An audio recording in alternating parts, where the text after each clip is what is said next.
할렐루야. 하나님께 영광의 또 찬양의 박수를 올려드립니다.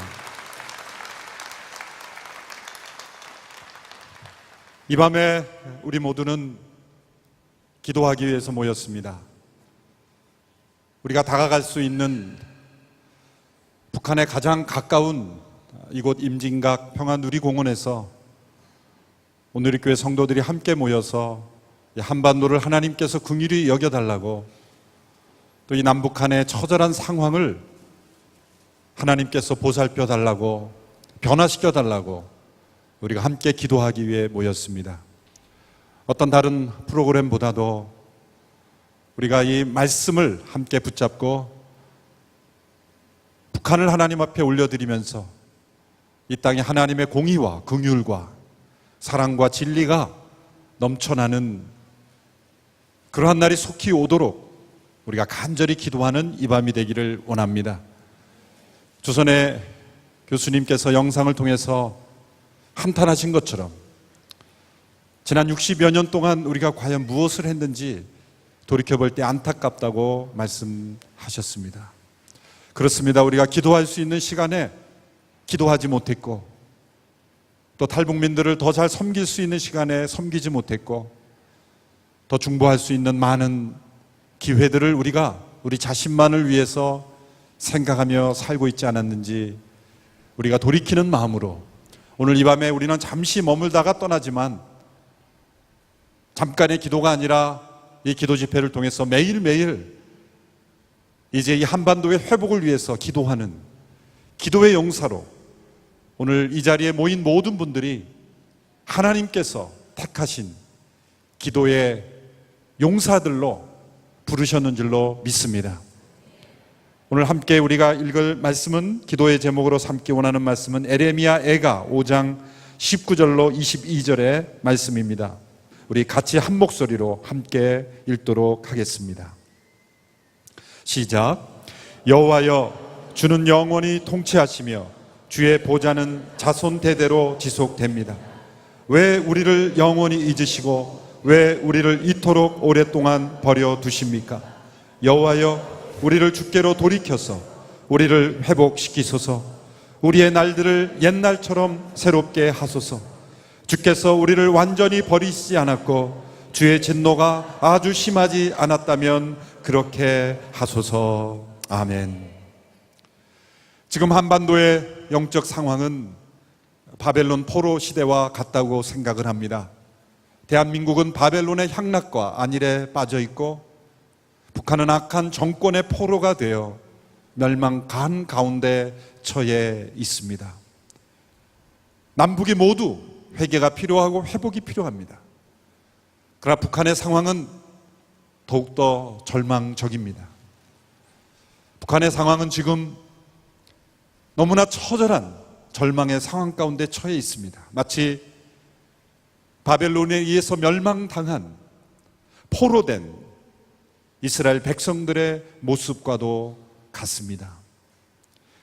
에레미야 애가는 멸망당한 동족 이스라엘 예루살렘 백성들의 처참한 모습을 보고 슬피 우는 예레미야 선지자의 눈물의 기도입니다.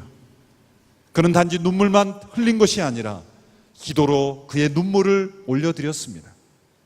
예레미야 애가서는 특별히 5장은 기도로 시작해서 기도로 끝납니다. 하나님의 이름을 부르며 그 처참한 그런 멸망의 모습을 바라보면서 그의 눈물을 하나님 앞에 기도로 올려드리고 있습니다.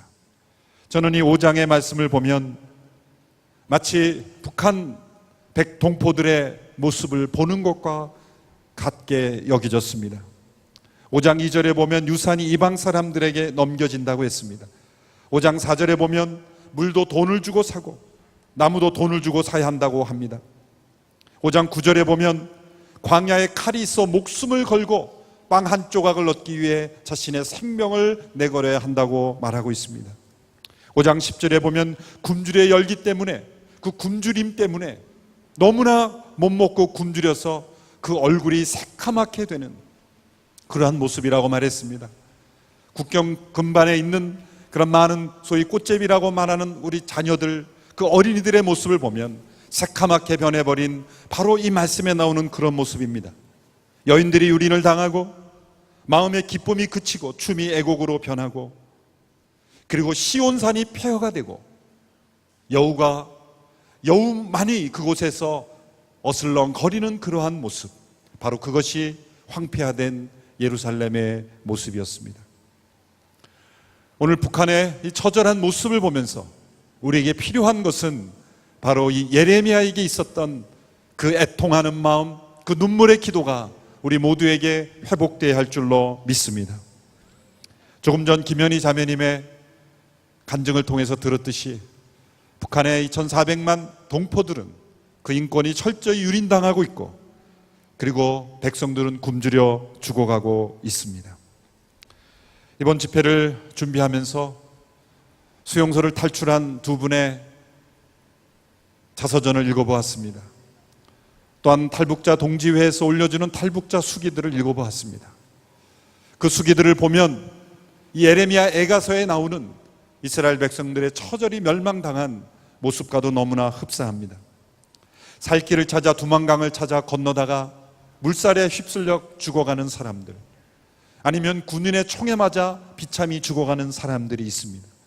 가까스로 강을 넘었지만 붙들려서 다시 북송돼서 처참히 매를 맞고 짓밟히며 죽어가는 사람들이 있습니다. 탈북에 성공했지만 인신매매범이나 더 악랄한 납치꾼들에 의해서 팔려가는 사람들이 있습니다.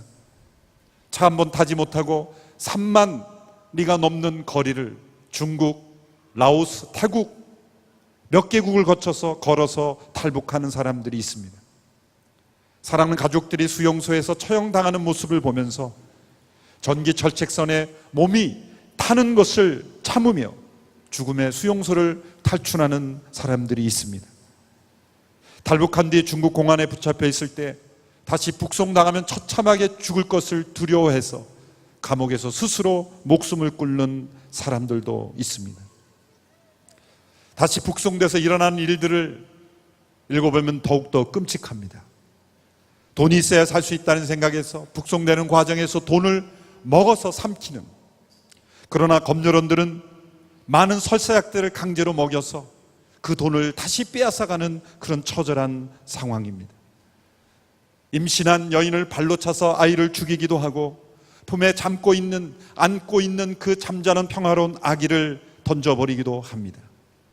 강목으로 매를 맞고 두 손목과 두 발을 비틀어 천정에 매달라서 고문함으로써 눈과 코와 입으로 피가 터져나오도록 만드는 고문도 있습니다. 이 땅에서 가장 악랄하고, 그리고 가장 인권이 유린된, 그리고 기독교를 가장 핍박하는 핍박 1위 국가가 바로 우리의 형제요 동포요, 우리가 가장 가까이 이웃하고 있는 바로 북한입니다. 이런 북한의 실상에 대해서 저와 여러분, 그리고 대한민국에 있는 우리 동포들의 반응은 어떨까요? 한마디로 무관심이었습니다. 대한변호사협회에서 발표한 보고서를 보면 그 변호사들은 이렇게 발표했습니다. 형제 사랑을 강조하는 한국 사람임에도 불구하고 북한에 대한 무관심의 깊은 수렁에 빠져 있다는 것입니다. 2007년도 대통령 선거 당시에 북한 문제가 가장 중요한 쟁점이라고 생각했던 사람은 불과 3%밖에 되지 않았습니다. 북한에서 가장 악독하다고 알려진 13수용소를 탈출해서 지금 미국에서 북한 인권 문제 활동가로 활동하고 있는 신동혁 씨가 쓴 책을 보면 그는 이렇게 말했습니다. 남한에서 과연 북한에 대한 진지한 관심을 갖고 있는 사람이 자기가 생각할 땐 0.01%도 되지 않을 것이다. 그는 그렇게 생각했습니다. 바로 이 가까운 철책 너머에서 일어나는 일들에 대해서 남한 사람들은 관심 없다는 것이 그의 인상이었습니다. 실제로 많은 설문조사를 보면 통일을 기대하지 않는 사람들이 더 많습니다. 내가 살아있는 동안에는 제발 통일이 되지 않았으면 좋겠다라는 생각을 가진 사람들이 너무나 많습니다.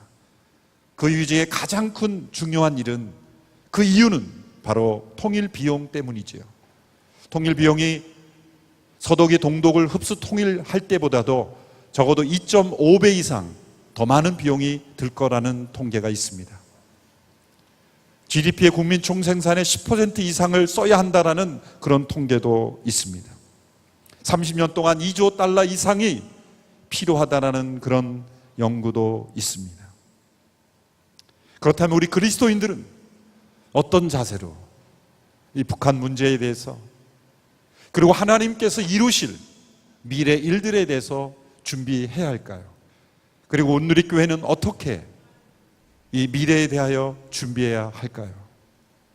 저는 이 에레미야와 같은 기도로, 에레미야와 같은 눈물로, 에레미야와 같은 헌신으로 하나님께서 이 나라 민족을 다시 회복시키심으로 열방의 도구로 사용하시기를 간절히 원하는 마음으로, 때로 대가가 치루어지더라도 우리의 헌신이 요구될다 할지라도 이 나라 민족에 하나님께서 허락하시는 복음 안에서, 하나님 안에서, 자유민주주의 체제 안에서 하나 되는 그날을 갈망하는 우리 모두가 되어야 된다고 믿습니다.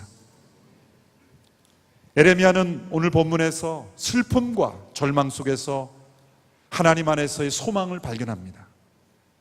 그는 에레미야 마음속에 믿음이 있었기 때문입니다. 믿음의 사람은 어떠한 절망스러운 상황 속에서도 그 절망이 깊을수록 그의 믿음은 빛나기 마련입니다. 밤이 깊으면 별이 더 반짝이듯이 절망의 깊은 밤 속에서 믿음의 고백은 더욱더 빛나게 되는 것입니다. 오늘 저희가 함께 기도할 때 저는 이 에레미야 5장 19절로 22절에 나타난 에레미야의 세 가지 중요한 신앙의 고백을 통해서 우리가 북한을 하나님 앞에 올려드리며 이 한반도를 하나님 앞에 올려드리며 함께 기도할 수 있게 되기를 바랍니다. 첫째로 예레미야의 믿음의 고백은 하나님은 영원히 한반도를 통치하고 계신다는 믿음입니다. 하나님은 북녘 땅에서 사라지지 않으셨습니다. 하나님은 여전히 북녘 땅을 통치하고 계십니다. 이 한반도를 다스리고 계십니다. 19절에서 예레미야는 이렇게 고백합니다. 여호와여, 주는 영원히 통치하시며 주의 보좌는 자손대대로 지속됩니다. 원문에 보면은 그러나라는 접속사가 포함이 되어 있습니다. 18절은 어떤 상황입니까? 18절은 시온산이 황폐되었고 여우들만이 어슬렁거리는 그러한 산이 되었다라고 말합니다. 시온산은 다 무너졌고 하나님이 임재하시는 그 산은 황폐케 되었고 그곳에 여우들만이 어슬렁거리는 그러한 상황이지만, 그러나 하나님은 여전히 그 땅을 통치하고 계신다. 북한 땅에서 교회는 사라지고 믿음의 사람들은 다 말살되었고 오직 악한 정권만이 통치하고 있는 것처럼 보이지만 하나님은 여전히 그 땅에 살아계신 줄로 믿습니다. 하나님 그 땅을 버리지 않으셨는 줄로 믿습니다. 하나님은 북한 땅을 여전히 통치하고 계시는 줄로 믿습니다. 공산 정권은 그들이 그 나라를 완전히 장악했다고 믿고 생각하는지 모르지만 하나님의 나라는 절대 장악할 수가 없습니다. 하나님의 나라를 거역하는 모든 역사에 통치자는 모두 멸망당했습니다. 하나님을 거스리고 하나님의 나라를 대적하는 모든 악한 통치자들은 반드시 하나님께서 무릎 꿇게 하실 줄로 믿습니다. 그들의 머리에 쓴 왕자는 떨어질 줄로 믿습니다. 이 세상의 왕자는 오직 하나님 한 분의 보좌밖에 없는 줄로 믿습니다. 하나님의 면류관만이 영원한 면류관인 줄로 믿습니다. 하나님은 북한 땅을 다스리고 계십니다. 그리고 이 한반도를 통치하고 계십니다.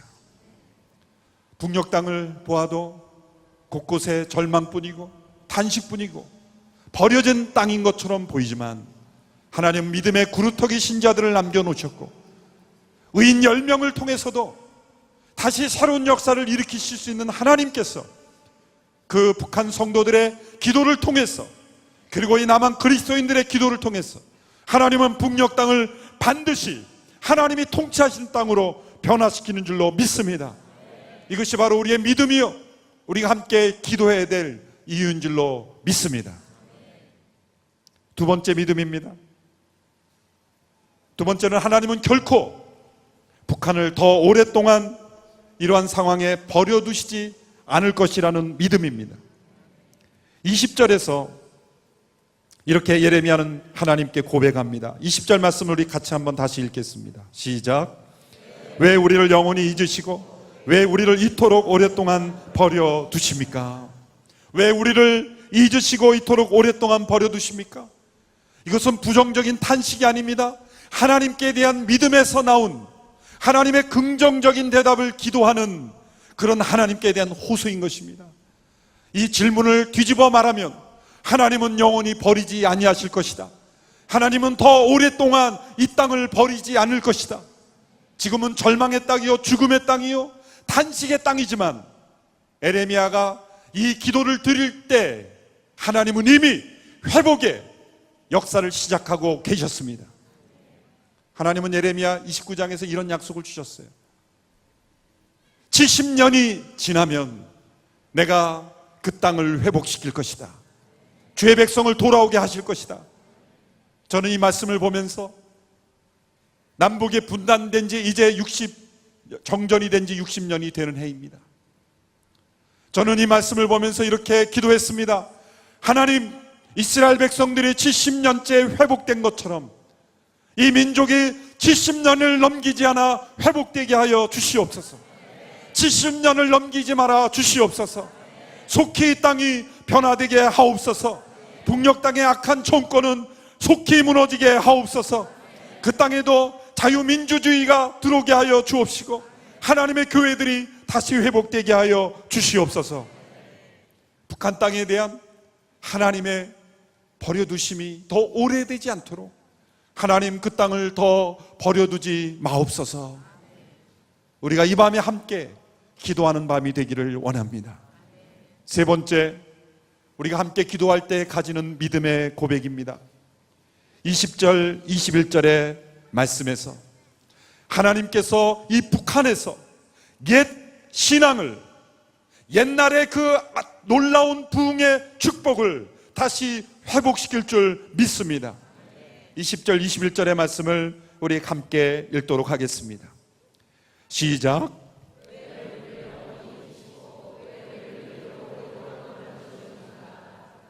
여호와여, 우리를 주께로 돌이키시고 우리를 회복시키소서. 우리의 날들을 옛날처럼 새롭게 하소서. 주께서 우리를 완전히 버리시지 않았고 주의 진노가 아주 심하지 않았다면 그렇게 하소서. 주께서 우리를 돌이키소서라고 기도하지 않고 우리를 주께로 돌이키소서라고 기도하는 이유가 무엇입니까? 그것은 이 모든 상황의 원인이 바로 우리에게 있다는 회개의 고백인 것입니다. 한반도의 이 처절한 상황은 하나님께 원인이 있지 않습니다. 하나님 왜 이 땅을 이렇게 만드셨습니까? 하나님께 원인을 찾아서는 안 되는 것입니다. 바로 저와 여러분 우리에게 바로 그 원인이 있는 줄로 믿습니다. 그래서 우리를 주께로 돌이키소서라고 예레미야는 기도했던 것입니다. 또한 우리가 함께 기도할 때 이 땅을 향한 하나님의 계획이 이루어질 때 옛날처럼 회복해달라고 기도하고 있습니다. 예레미야의 마음속에는 그 옛날 다윗 시대에 하나님의 나라가 온전히 임했던 모습을 추억할 수 있는 그 옛날이 있었다는 것이죠. 감사하게도 우리가 기도할 때 이 한반도에 아름다운 옛날이 있었습니다. 평양에 아름다운 옛날이 있었습니다. 1907년 세계 역사상 가장 아름다웠던 성령의 놀라운 역사가 평양에서 있었습니다. 우리 민족이 위에는 흰옷, 아래는 검은 옷 함께 입고 사경회로 모이고 거리마다 전도하고 거리마다 교회가 세워졌던 평양의 동방의 예루살렘이었던 그 아름다운 옛날이 우리에게 있었던 것입니다. 일제시대 때 순교의 각오를 하고 신사참배를 거부했던 그런 아름다운 옛날의 신앙이 있었던 것입니다. 공산주의에 굴하지 않고 목숨을 걸어 믿음을 지켰던 우리의 선조들의 아름다운 그 옛날의 신앙이 있었던 것입니다. 우리에게 이 아름다운 옛날에 선조들의 신앙이 없었다면 우리가 회복되어야 될 모습이 어떤 모습인지, 우리가 돌아갈 모습이 어떤 모습인지 우리는 상상하기 어려울 것입니다. 그러나 이스라엘 백성들에게도 하나님이 부어주셨던 그 축복의 때가 있었던 것처럼 이 한반도에도 아름다운 축복의 때가 있었음을 생각할 때, 하나님이 한반도에도 평양에 있었던 놀라운 대부흥의 축복을 다시금 회복시켜 주시옵소서. 우리는 기도할 수 있습니다. 그때는 오늘날처럼 아름다운 튼튼한 예배당도 없었습니다. 어쩌면 오늘 이처럼 비가 오면 비를 맞으며 눈이 오면 눈을 맞으며 때로는 야외에서 잘 갖추어지지 않은 예배당에서, 그리고 체계적이지도 않은 그러한 교회 조직 속에서 그들은 신앙생활을 했지만, 경제적으로도 어려웠지만, 그러나 우리 선조들의 신앙은 진짜 신앙이었습니다. 역사적인 신앙이었습니다. 시대를 바꾸는 신앙이었습니다. 그러나 오늘 우리들은 너무나 좋은 시설 속에서, 풍요로움 속에서, 체계받은 교회 조직 속에서, 그러나 그 옛날의 선조들의 그 순교자적인 신앙, 그 생명을 내걸고 믿었던 신앙을 우리는 잃어버리고 있습니다. 이 한반도를 하나님 앞에 올려드리며, 하나님, 우리 선조들의 생명을 지키고 지켰던 그 믿음의 옛날의 신앙을 우리가 회복하게 하여 주시옵소서. 오늘 이 밤에 우리 한반도 땅에 임했던 성경의 놀라운 역사가 다시금 이 땅에 임하기를 간절히 기도하는 이 밤이 될 수 있게 되기를 축원합니다. 하나님은 이 땅을 버리지 않으셨습니다. 하나님은 북한 땅을 버리지 않으셨습니다. 하나님은 북한 땅을 치유하실 것이며 회복시킬 것이며, 오래지 않아 머지 않아 하나님은 북한 땅을 변화시킬 것입니다.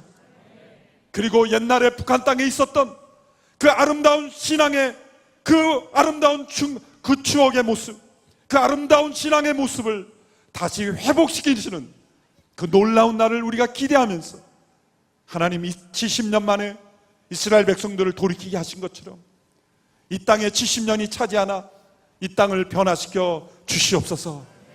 우리가 함께 기도하는 이 밤이 될 수 있게 되기를 바랍니다.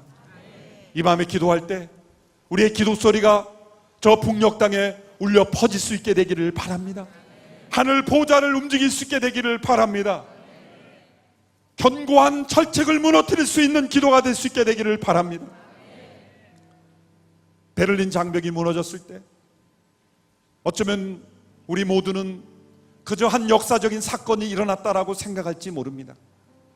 그러나 그 베를린 장벽이 무너지기까지 매일매일 모여 그 장벽이 무너지기를 기도하던 기도의 사람들이 있었습니다.